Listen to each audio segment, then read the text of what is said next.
Your machine has a really great feature called differential feed.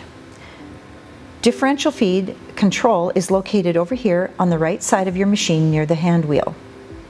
What this does is it controls the movement of the front section of the feed teeth row relative to the back section of the feed teeth row.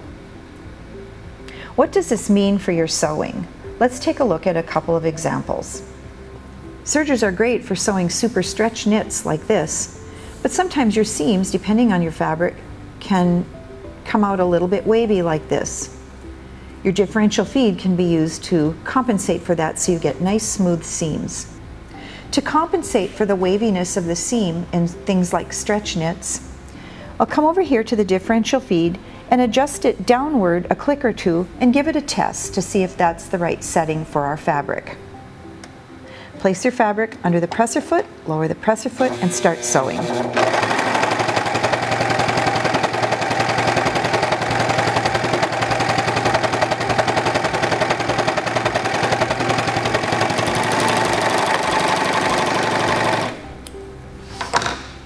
When we compare the two, you can see that by using the differential feed, we got a nice smooth seam and eliminated all the waviness.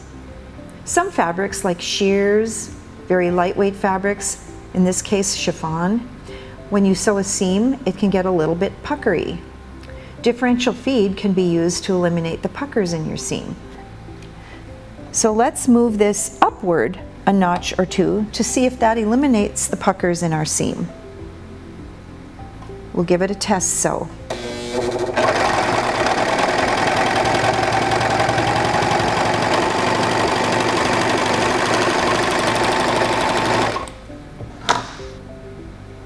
And here we have a perfectly smooth seam with all the puckering removed using differential feed.